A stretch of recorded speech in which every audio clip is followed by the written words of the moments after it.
Après les tirs, tout le monde se relève sauf Bernardo touché. Antonia s'est enfuie mais souhaite savoir si elle a bien tué Perla. Orlando lui recommande de ne pas répondre aux appels de Pedro. Bernardo est emmené à l'hôpital dans un état grave qui nécessite une opération. Des hommes, armés, viennent saccager le domicile d'Efren. Consuelo indique à Efren que la police examine la scène de la fusillade mais Perla refuse son aide. Efren rattrape Consuelo qui l'embrasse et lui dit qu'elle aidera pour retrouver El Compa mais qu'il ne pourra plus profiter de son aide après. Maximo parle de la fusillade à sa femme puis lui reproche de ne pas tout lui dire sur leur fille et n'hésite pas à la menacer. Pedro est perdu dans ses sentiments envers son père à cause de ses actes envers Perla. Il plaint également la vie qu'a dû vivre Jacinta et veut maintenant arrêter Antonia. Perla souhaite retrouver Antonia mais Efren lui demande de laisser la police s'en charger. Il remarque que la porte de leur domicile a été forcée. Il remarque le désordre. Efren se rend dans son local et sort une valise d'une cachette. Il indique à Perla qu'il détient des informations importantes sur la mafia de Loré sur une clé qu'il n'a pas encore déchiffrée. Il reçoit sur son portable la localisation du téléphone d'Antonia. Consuelo interroge le complice d'El Compa en le menaçant de s'en prendre à sa famille. Il lui indique que son chef donne ses ordres depuis la mine. Maximo se rend chez sa fille et Anna mais ne les trouve pas et remarque l'absence de leur affaire. Il demande aux policiers corrompus de les retrouver. Les deux femmes sont avec Lucas qui les a droguées. Perla et Efren se rendent où Antonia a été repérée. Cette dernière arrive avec Orlando et tire vers eux. Une fusillade s'ensuit. Orlando et Efren se battent. Orlando prend le dessus et s'échappe.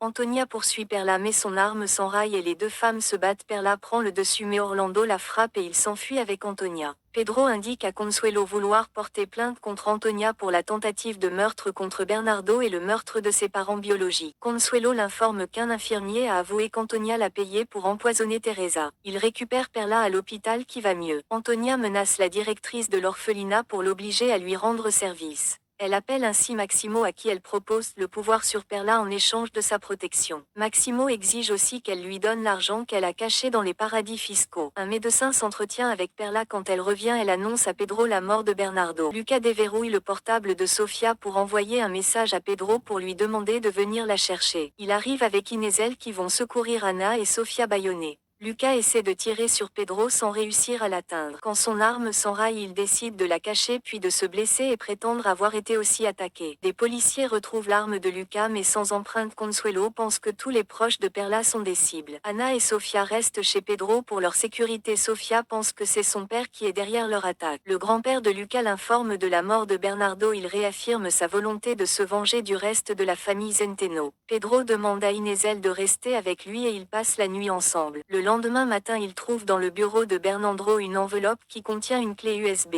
Perla et Efren les rejoignent pour regarder la vidéo. Il s'agit de Bernardo qui reconnaît encore une fois le mal fait à Perla pour répondre à la vengeance d'Antonia mais il indique que cette dernière a toujours été stérile et que cela ne vient donc pas de l'accident de voiture le jour de son mariage.